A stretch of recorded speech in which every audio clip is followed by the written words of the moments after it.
Good afternoon, everyone. We'll get started here in just a moment. I'm going to give a few minutes for any stragglers to file in, and we will kick it off here in just a couple minutes.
Muted.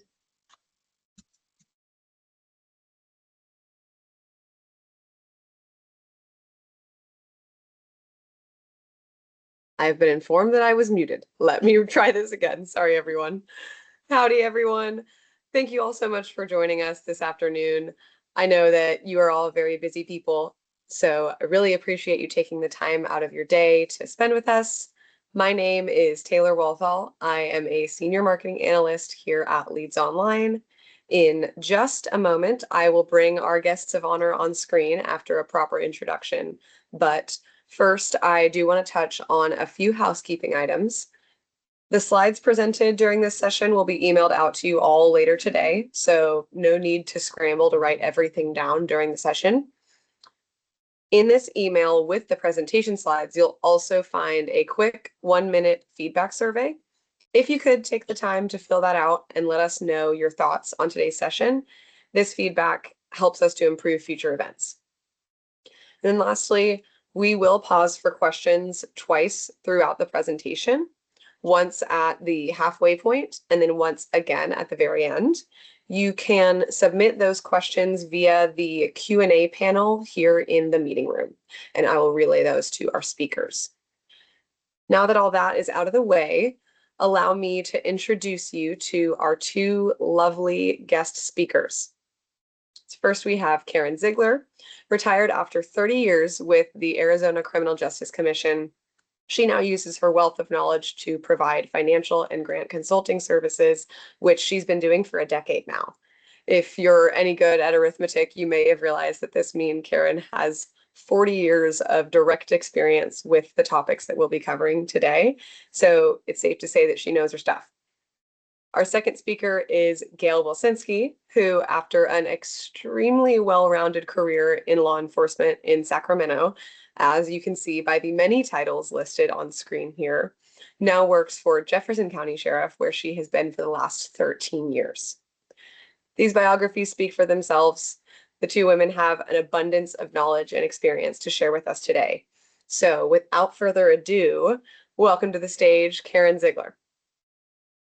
Good afternoon, everyone. My name is Karen Ziegler, and I am happy to be here today to talk to you about all the current funding opportunities that are now available to fund your public safety programs. After I get through with that, I will be turning it over to Gail to talk to you about the grant application process. So for today's agenda, we're going to talk about different types of funding opportunities. And we'll review some of the current open grant solicitations and some things to watch for that's coming down the pike that may not be open right now. And then, like I said, I'll turn it over to Gail, and she'll talk to you about making that grant application process a little bit easier and giving you some tips and resources on putting together that compelling case for your grant application. And then lastly, we'll talk about how the Leads Online staff can help you in your efforts with these grants. And finally, we'll have a question and answer period as well. And with that, we will start with types of funding opportunities. The first one I want to talk about is formula grants. These are usually from the federal government passed down to the SAAs, which is the state administrating agency. Every state and territory in the U.S. has an SAA that's been selected by typically the Department of Justice or Homeland Security to pass through funds to local law enforcement agencies. These are non-competitive to the SAAs. It's usually done by a formula basis based on population, crime rates, et cetera. And then when they get down to the SAA then distributes those funds to their public safety entities in the state. These could be either formula or they can be competitive. So I encourage you all to look up your SAA in your state and find out what types of programs they have. If they're formula based, as Gail says, it's free money for you. You look up your name and you see how much was allocated to you, and you just need to put an application to get those funds. If they're competitive, it's just like any other grant. You submit your proposal and you go through a competitive process, and hopefully you're selected for an award. The next one is discretionary grants. The federal government gives out discretionary grants on a competitive basis. This is where you'll see the solicitation, and they'll set aside a certain amount of money, and then it's usually a very highly competitive grant application process. And we'll talk a little bit about some of those as well. Then we have the congressionally directed awards, or what we call invitation to apply. This is where Congress has earmarked specific agencies to receive a specific dollar amount for a specific purpose. We'll show you a few of those as well. And there's actually an appendix, a list of these agencies and the dollar amounts that they're going to receive, because again, they've been congressionally earmarked in a funding bill. And then we have cooperative agreements. These are technically not a grant. They look like a grant, but the federal government has a substantial involvement in the project design and implementation. We typically see these in research grants, but we're going to touch on one that's open right now that's actually a cooperative agreement. And so just know that when you enter into that contract with the federal government, you're going to have a very a substantial partner in that project and implementation. So let's take a look at the different grant opportunities that are open right now. There are multiple federal agencies that have multiple solicitations open right now. So for instance, the COPS office program, they have several solicitations, and we're going to go through each one of these, individually. We have the One Big Beautiful Bill Act that's funding multiple grant programs across different agencies. We have the FEMA Homeland Security Grant Program. We have the Office of Violence Against Women grant open right now, and that's for law enforcement grants for cyber crimes programs. The Burn JAG program. Again, there's several grants there. There's some invitation only. There's some that are formula grants, and then there's some that are discretionary as well. And then we have the NIBIN Modernization Program, which is also an invitation only grant program. So let's start with the COPS office. Like I said, there's multiple grant programs right now. There's the COPS hiring program that pays for staffing for law enforcement officers. There's a couple drug enforcement programs for heroin task force, as well as anti-methamphetamine task force. There's officer wellness programs, school safety programs, active shooter program. And then these last two, the technology and equipment and the micro grants for community policing development. We're going to touch a little bit more on these because I think these will pertain to our audience today. So the first one is the TEP, the Technology and Equipment Program. This one is open right now. The grants.gov deadline is July 16th, and the Just Grants deadline is July 23rd. Now, Department of Justice uses their internal grants, Just Grants system, but the federal government requires all of those initial application forms to go through grants.gov first, and then you submit the narrative and your budget and everything through the DOJ system. That's why there's two deadlines there. There is over 400 million available for this TEP program. It is an invitation to apply, so it's not competitive. And there's 437 awards that they're going to make. And the list of those agencies is actually right in the NOFO. So if you pick up the NOFO and you go to the appendix, you'll see the agencies that have been identified for funding. The award period for this is going to be 24 months.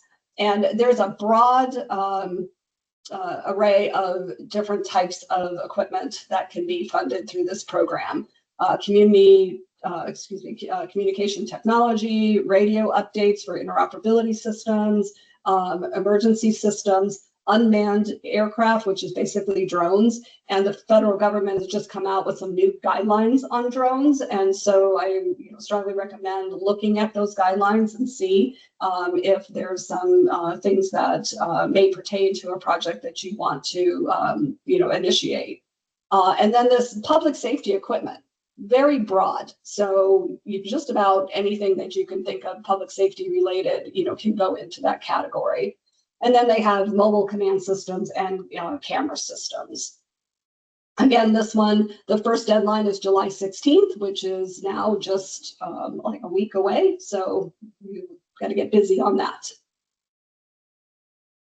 The next COPS office program that I wanted to talk about is the micro grants. This was just recently released, and it's called the CPD, the Community Policing Development.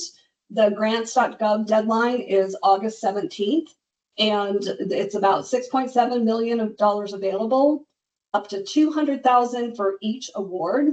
This one is a competitive award, so again, they'll be highly competitive.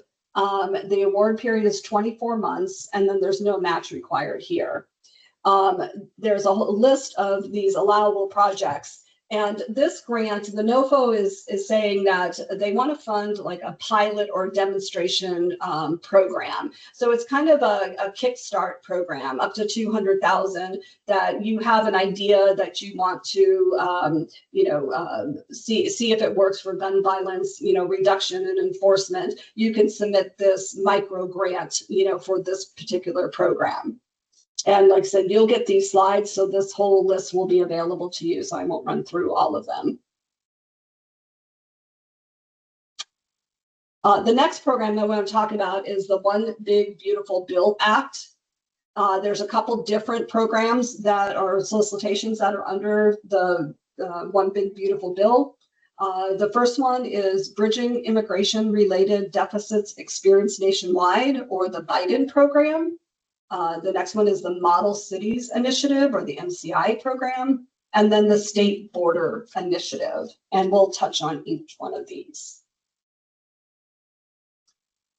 The first one here is the Biden program. This one here, it's going to be multiple rounds. The first round is July 15th, and then the second round will be August 19th, and the third round will be September 23rd. They will continue to accept applications until all funding is exhausted. There is $3 billion available for this program. It's a lot of money, but it is competitive. There's no match required, and the award period is going to be between 3 years to 5 years, 36 to 60 months. Allowable costs here are still pretty broad. Personnel for law enforcement, prosecutors, analysts, and correction staff, technology and equipment. They specifically identify NIBIN as one of the technology eligible costs. Investigation and intelligence and operational support, which Leads Online has the investigative tools. And then detention operations and facility expansion. This is unique because typically the federal government does not pay for construction or remodeling. This particular grant will allow for detention facility, remodeling and expansion.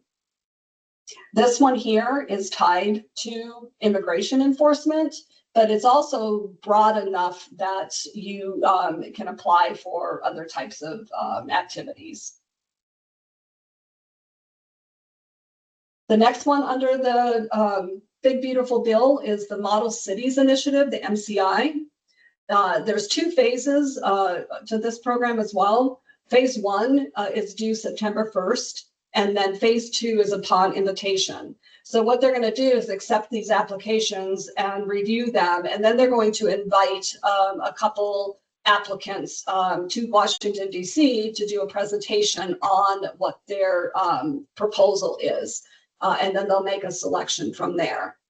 There is $300 million available for this program, and they anticipate 2 to 4 cities selected with a population of over 100,000.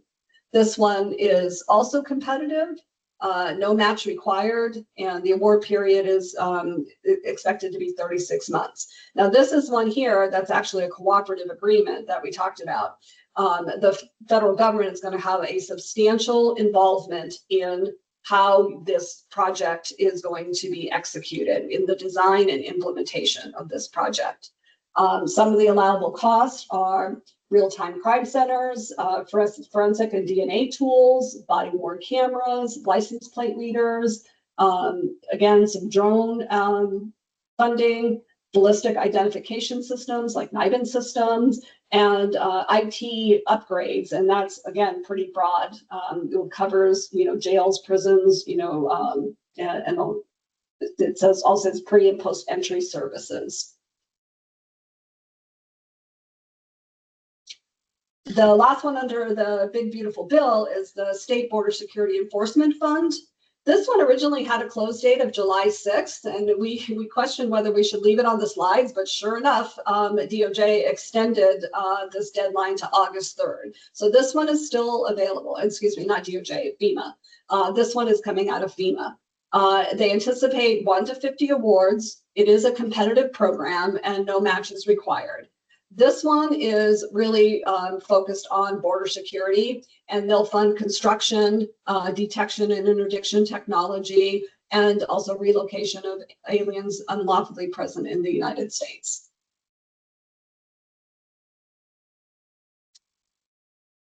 So another FEMA program, Homeland Security, is actually under FEMA. The Homeland Security Grant Program. The due date here is July 24th. And now this is for the SAAs, and this is what we talked about, these formula grants. The SAAs apply for the money from the federal government, and then they put together their state program, and then they open up solicitations for their local law enforcement agencies. There's 1.6 million available. They fund the State Homeland Security Grant Program, the UASI program, the Urban Area Security Initiative, and also the Operation Stone Garden program. So I encourage you to look to your state Homeland Security offices and find out when their funding schedules are going to be released, and then you'll apply directly to them. Allowable costs are planning, equipment, training, exercise. I know Operation Stone Garden funds a lot of officer overtime and equipment as well. This one here is a very important one, the National Integrated Ballistic Information Network, or NIBIN, modernization program. The grants.gov deadline is July 27th, with the Just Grants deadline July 29th. There is $58 million available, and it is an invitation to apply. A non-competitive program, 194 awardees, and the list of those 194 agencies are in the NOFO in the appendix. There's no match required, and the award period is going to be 60 months. This one does require an ATF MOU. And so if you don't currently have one, the solicitation does say that you have to commit to having an ATF MOU. And I know ATF is working with the Department of Justice to ensure that the agencies that are listed on that NOFO have those MOUs in place. An allowable cost, this is specifically for NIBIN equipment, to replace end-of-life equipment and to deploy new NIBIN compatible technology. So other grant opportunities that may not be open now, but we keep our eye out for them. One of them is the Project Safe Neighborhoods, or the PSN program. This is a violent crime reduction program that's partnered with the U.S. attorneys in each one of the states. A lot of times that the funding comes through the SAA in your state, but the U.S. Attorney's Office has a great deal of involvement with that. The ICAC, which is a task force program for child exploitation and investigations, the DNA backlog grant program, and the Paul Coverdell Forensic Science Improvement Act program. These are crime laboratory, programs that deal with capacity building and backlog reduction for your crime labs. And then we have the Crime Gun Intelligence Center, or the CGIC initiative. This one usually gets advertised once a year, and it's for building a CGIC in your community and doing the NIBIN integration. And then we have the Burn Justice Assistance Grant Program. This is a broad criminal justice program, and as I mentioned earlier, some of these are formula grants to the state. Some of them are discretionary, and some of them are invitation to apply. So when you see Bird and Jag, you really need to take a look at the solicitation and make sure you're eligible to apply for that particular program. And lastly, what I wanted to talk about is some of the new grant terms and conditions that are coming out with these solicitations. Everyone that I've seen so far has a compliance certificate with 8 USC 1373, which is basically, sanctuary cities and in compliance. This is required to be signed by someone in your leadership, like your mayor or a county board of supervisors. And so if you're going to be applying for one of these grants that have this requirement, I suggest you get that process going early, because sometimes it takes a while to get it through your leadership to the right person, to sign. And the actual certificate is attached to those NOFOs, so you don't have to come up with your own form. It's there for you to fill out and sign. And then the Biden program requires participation in or commitment to participate in a 287G agreement. And then another thing I wanted to bring up was that the Office of Management and Budget, OMB, puts out the uniform guidance, and there are multiple changes being proposed right now, and that's actually open for public comment this month. The changes are going to come into effect in October, but it'd be a good idea for you or your grant staff to take a look at what those changes are and make sure that you stay in compliance with these new requirements. And another thing that the federal government is looking at doing now is having additional authority to pull back grant programs if that doesn't meet the federal government's need, or the grant recipient may not be in compliance. So they're going to have a little bit more flexibility in doing that. And they're also saying there could be additional eligibility or certification requirements emerging as these programs are implemented. So just keep an eye out, for like these new grant terms and conditions that are coming out. And with that, I am going to open it up to Taylor to field some questions about this first half before we turn it over to Gail. Yes, so we've received a couple of questions from the audience. The first one came from Arturo, who did follow up and say that this question had been answered later in the presentation, but just in case anybody else was wondering or missed it, the question was, are these grants specific to officers, or could it be used for detention deputies as well? Great question, Arturo. It depends on the particular program. Like the COPS officers, the COPS program, the staffing program, that's for law enforcement sworn officers. But the Big Beautiful Bill and a couple of those other ones are eligible for detention officers. I know the border security one, it's actually looking back to, I think, fiscal year 24. And they're asking agencies that had officers that were involved in detaining illegals in their facilities to present information. And there's probably going to be some kind of formula allocation to reimburse those agencies. So yes, there are dollars available for detention. Great, perfect. Our next question here, for the HSGP program, 1 million seems low.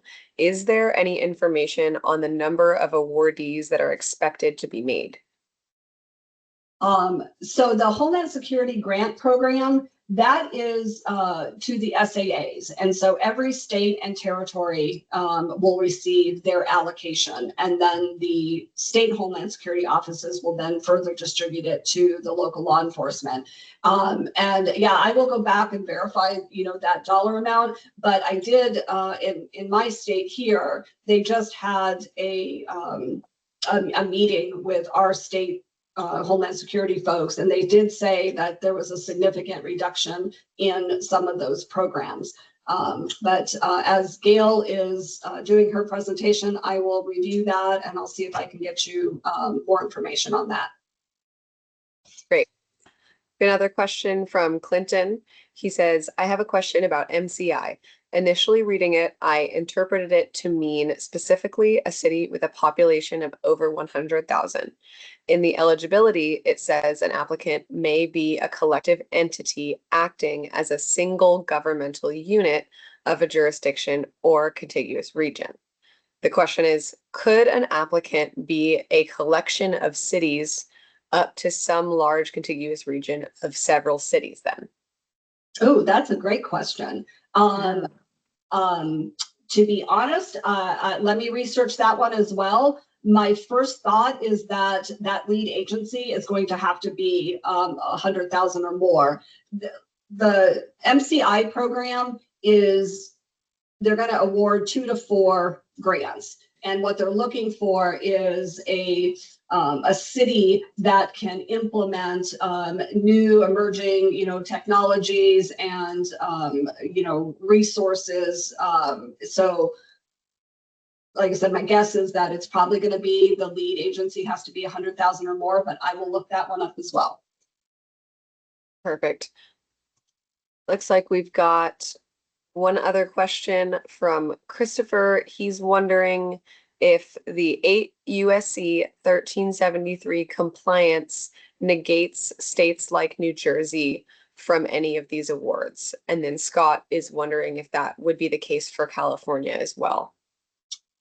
So I would recommend you address that question with your legal. I'm not an attorney and I would not want to speak to, your state. And so I've had that question asked of me before, and I've referred those departments to their legal so they can get a clear answer for that.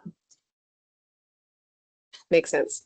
Looks like we just had another question come through. How would an agency get an invitation for grants that are invite only? Good question. As I mentioned, these are congressionally earmarked. And so typically what happens is these agencies will be working with their senators or their representatives. And then as Congress goes through their appropriation process, the representatives will submit a list of projects, and whether they make the final cut or not, that's all in that sausage making process. Some of the ones like the NIBIN program, that was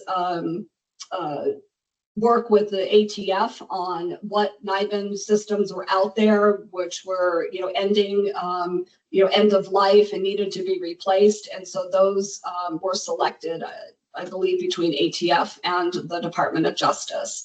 But for regular invitation to apply, I've actually worked on a few with our senators here in Arizona, where they've had a list of agencies and projects, and they select the ones that they want to move forward, and then they submit them in the budget process within Congress.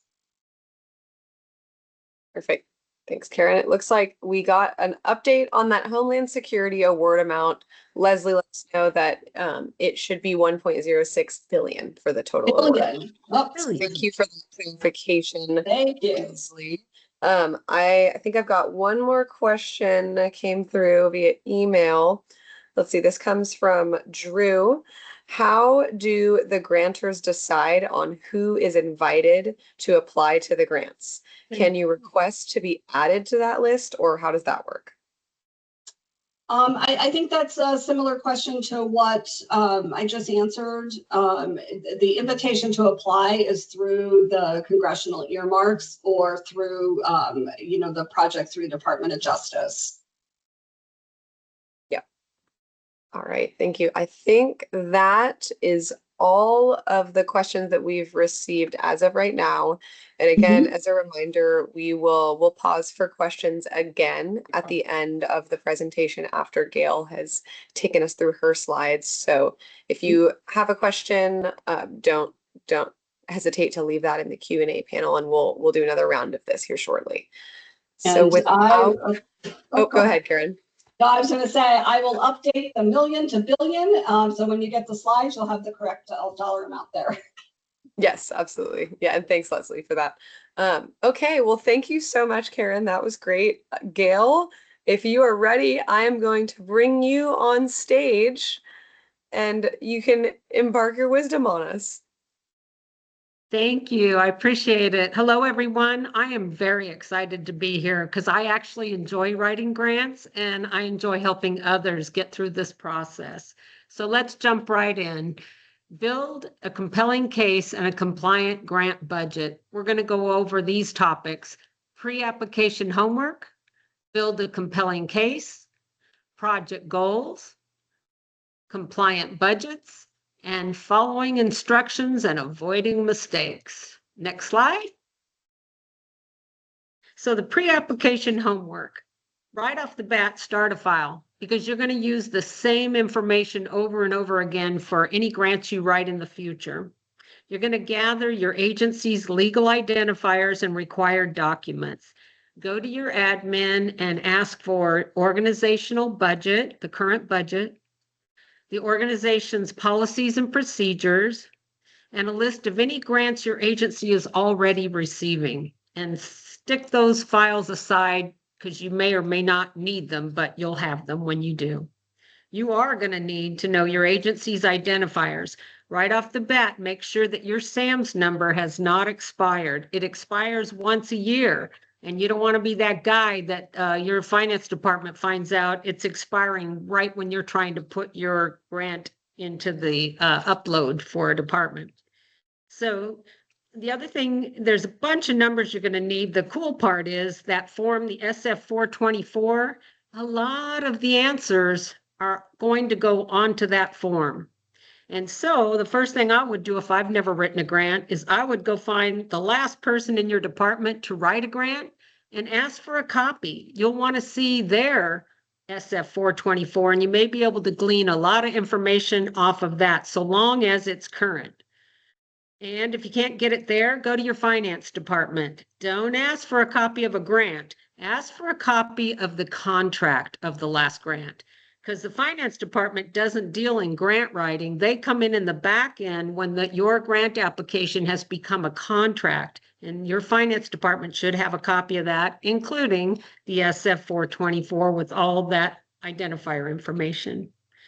The other thing I encourage people to do, I've always worked for a sheriff's department, so I've had the luck of having corrections, courts, and a training division at my hands. I go looking for a younger deputy that I think wants to be an up-and-comer, and I start to ask them, hey, you want to help write some grants and get that under your belt? It looks good on your resume, and you're going to learn about budgets and programs, which helps people who want to become lieutenants and captains in the long run. So glean out someone to help you. Timelines. You got to manage your timelines. Don't let anyone, including the bosses, put you off. When you say, I need that document today, you've got to get it through to them. You need that document today. Grant deadlines are absolute. The writer must deliver on time. If you wait to upload your proposal on the last day, not good. Often the systems will crash because too many people are trying to update at the same time. So let's see. Yep, I think that's it. Next slide. Build a compelling case.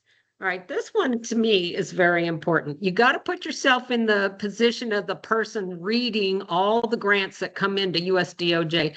One reader could read tens, if not hundreds, of grant applications that all look alike, all sound alike, and all are answering the same questions. How are you going to stand out? And to stand out, in my opinion, is to put in at least one powerful comment that can leave the reader with a positive view of your proposal over everybody else's. In this slide, which you will receive, I put one example. I don't need to repeat it now. It's there in writing. But come up with something inspiring about your proposed program.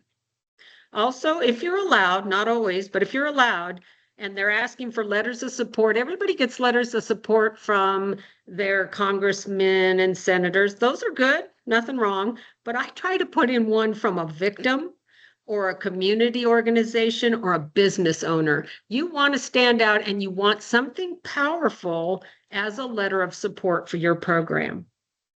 And lastly, on this slide, do not kid a kidder. Don't exaggerate, don't bluff, and don't promise the moon. Anything you promise in that proposal, if it gets accepted, it goes to contract and you are expected to provide what you said you would provide. So keep it real. It really is going to become a contract. So next slide. Writing proposals that get noticed. It all starts with your goals. Are you planning a project or a program? So I distinguish those. A project's a one-time hit, you need some money. Drones are a perfect example. That's a project. I work in a digital forensics lab, and it goes on and on over the years. It is an ongoing program that needs funding repeatedly. Now, interestingly, Leads Online's products fit into both a project budget or a program budget. Just break those down in your head. Which way are you going? One-time hit or a program that you would like to keep on going? What exactly are your funding needs? You've got to get clarification from the folks who will be running that program. You got to interview them and you got to get them to clarify. They may be vague until you open the questions that they need to clarify in their minds. If you don't understand your funding goals, you can't write a grant proposal that fits your goals. So you got to get the details. Your goals should match the funder's goals. That's a really important one. Read the solicitation. If your program you're thinking of does not match the goals of the funder, then it's the wrong grant solicitation for you. So your goals need to match their goals. And then you come up with your objectives. Specifically, you want to talk about how you're going to reach your goals. So one simple way I do is to say, with this funding, our department will be able to what? Answer that question. What are you going to be able to do?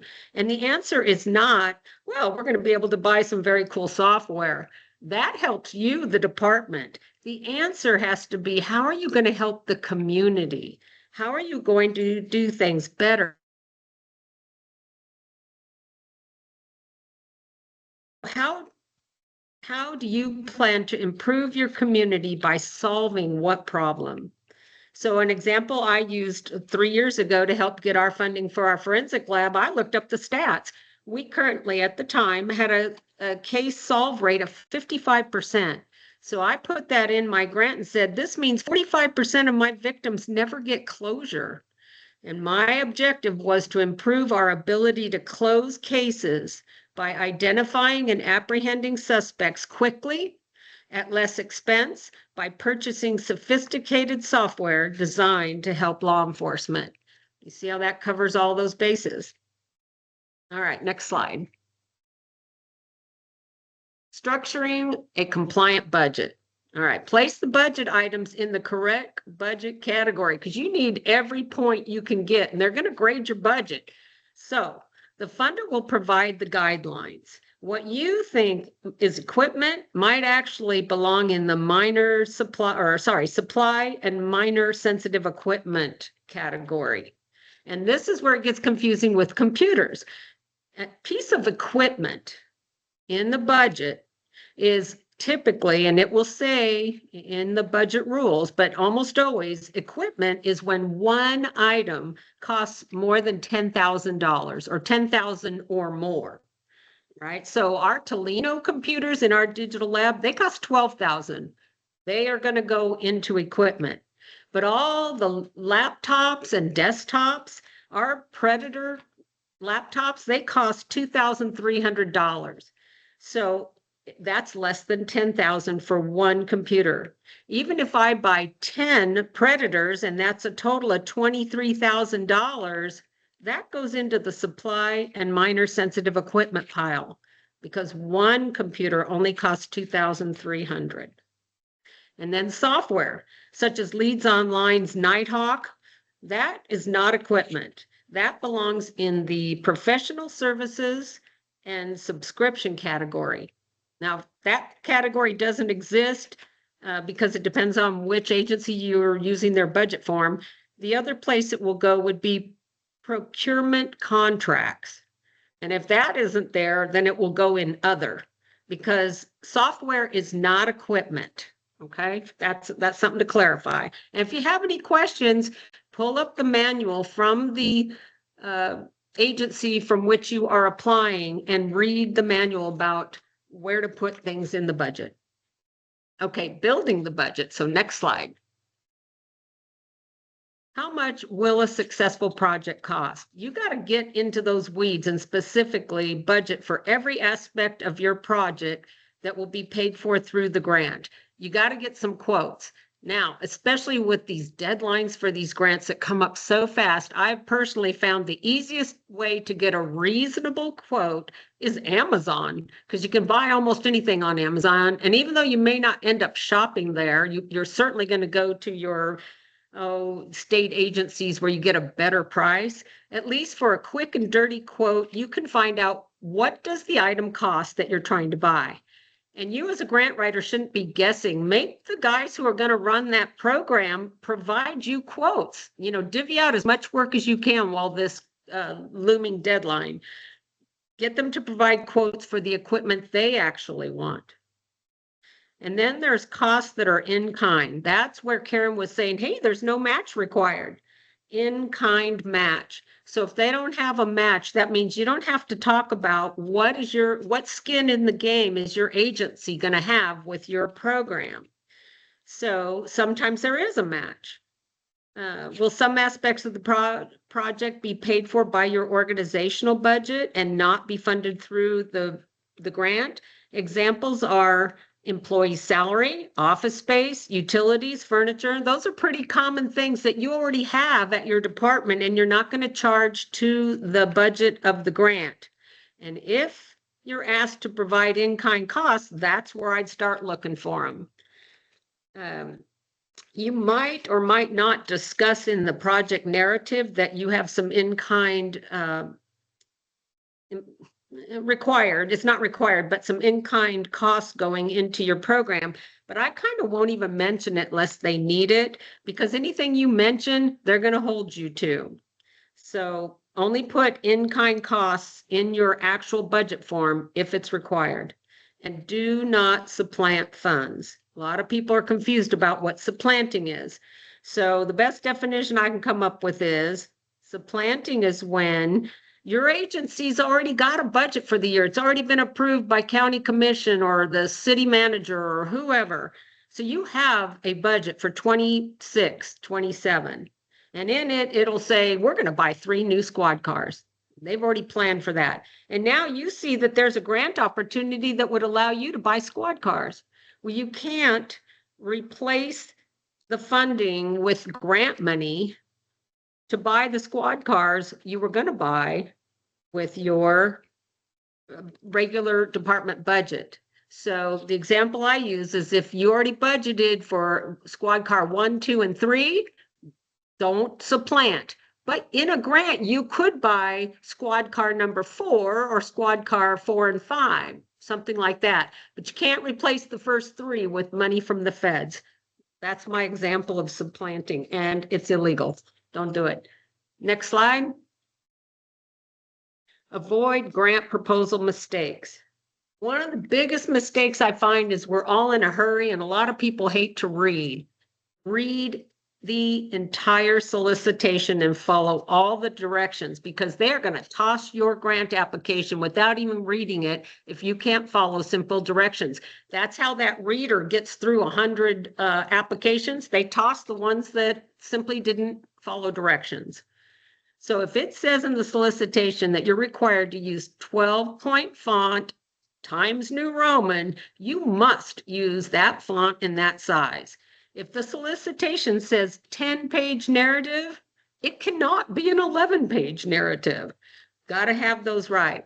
So how do I take care of that? I've been writing grants for 30 years. I take the solicitation, I print the whole thing out, and I get my magic markers here, and I go through every single word with a pink or reddish looking highlighter. I highlight every single thing in that solicitation you must do, so that I won't forget that I need to do it. I also in the pink I highlight the things you cannot do. So that's one.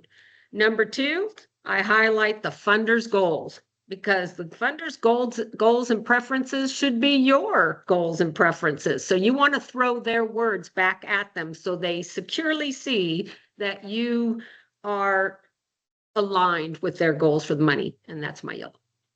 The orange marker is for formatting. A lot of people, this is subtle, but it's how you win an award. Okay, put yourself in the reader's position.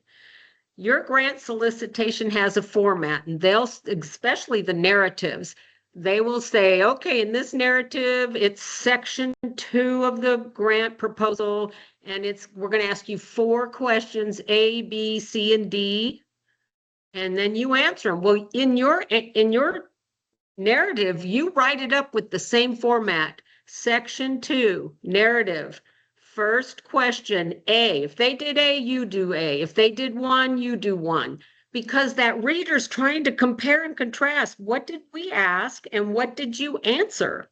So make it super easy for that reader to go, oh, I get it. This is his answer to that question, because the formatting matches. I hope that was understandable. It's kind of confusing till you see it, and then it's super easy.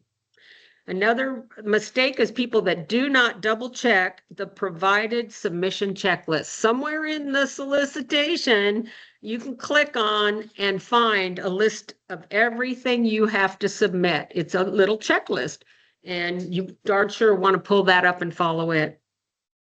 Okay, next slide. Online grant resources. So I'm not going to read all these, but these are my favorite resources. I think Karen agrees with me. There are plenty out there on the internet. You'll find other grant resources, but these are the ones we go to the most. And there's a grant writing webinar. I just watched it recently. Karen was the presenter, and it's excellent. That's the last one on that list. So check all those out. Next slide. Yeah. Need our help? Okay, the first thing you'll do if you need more help is contact your leads online at sales@leadsonline.com. They'll connect you to one of us grant consultants. So what can we do for you? Well, we can guide you to define your goals and design your project program. We can help you search for grants that fit your goals or your budget needs.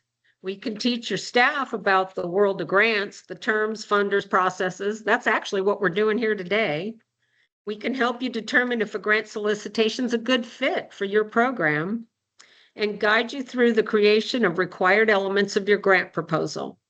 And we're happy to review your written proposal before you submit it. Caution, do not ask us to do that the day the deadline is too late. You've got to be one of those people that gets to the airport early. None of this last minute running to upload your grant. You'll just make yourself crazy. But if you give us time, we'll review before you submit. Any questions?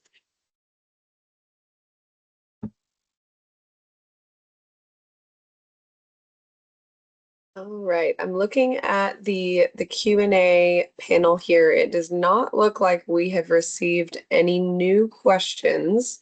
If anybody does have a question, feel free to drop that in the Q&A panel. As a reminder, the slides from today's session will be emailed out to you all. So that list of grant resources that you just saw, all of those will come through to you hyperlinked. So you'll be able to navigate to each of those through that slide deck. I don't think we've gotten any additional questions. Taylor? We will, sorry, yes? Yeah, Taylor, this is Karen. I just wanted to respond to the earlier question on the MCI and the model cities. I went ahead and looked at that solicitation, and our participant is correct. It says a city or entity of 100,000 or more, or serving a contiguous jurisdiction. So I would say that a collective group of 100,000 or more would be eligible, but what I would recommend is emailing the program directly and asking that question. In the solicitation, there's an email that is mciquestions@usdoj.gov. And they are usually pretty responsive. So if you put that question in the form of an email, they'll respond to you and you'll know for sure whether you'd be eligible. That's great. We just got a question from Wesley. What is the most common error agencies make when applying for grants? I can answer that. The most common error that agencies will make is not following the directions. I'm shocked. They'll skip questions they don't want to answer or they don't have an answer for. Instead of saying in the narrative, section 2, question 1A, our answer is that it doesn't apply to our program. Even that is an answer. Don't leave it blank because they don't know if you just skipped over it or it doesn't actually apply to you. Follow all the directions. That's great. Karen, do you have an answer for that or do you agree with yeah, and I 100% agree with Gail. And I was just going to offer another tip. In the solicitation, further down, they'll tell you how they're going to score your application. And, Gail had mentioned that, the ones that don't follow the, 10-page, 12-point font, they don't meet that basic first review and they get thrown out. If you pass that first review, you get to this merit review, and it will tell you in the problem statement what they're looking for, and they'll tell you how much they're going to, how many points they're going to award in that, whether it's 25% of the overall total or 15%. And then like with the program narrative for the project implementation. And so you can kind of gauge where you want to spend your time and then look at what they're going to evaluate and make sure you're addressing those points as well. I'd like to add something. The other thing I always do is I make somebody read my proposal that really doesn't have a lot to do with law enforcement. I rely on my sister because she's an impeccable speller and good at grammar, and she is not a police officer. She is a nurse. And when she reads it, she's looking for clarity, like we use too many acronyms or we know what we're talking about, but the rest of the world doesn't. Everybody thinks the grant readers are all cops. They are not. So I have this outside person with excellent skills in reading and writing go all the way through my proposal before I submit it. That's a great tip. Thanks, Gail. Okay, I'm taking one last scan through the Q&A panel here. It looks like those are all of the questions that we've received. I'll just echo a couple things that Gail mentioned here quickly at the end. To get in touch with either of our two wonderful grant consultants, reach out to sales@leadsonline.com and we will connect you with one of them for help in any of the ways that were listed on that slide. Again, look out for an email from us that will contain all of the slides that you saw today, as well as a quick feedback survey to capture your thoughts on today's session. And with that, looks like we are coming up on time, doing one last scan for questions, and I think we are good to go there. So I will give everybody back 4 minutes. Thank you all so much for your time today. We really appreciate you taking the time out of your day to join us, and we're here to help in any way that we can, and best of luck to you all.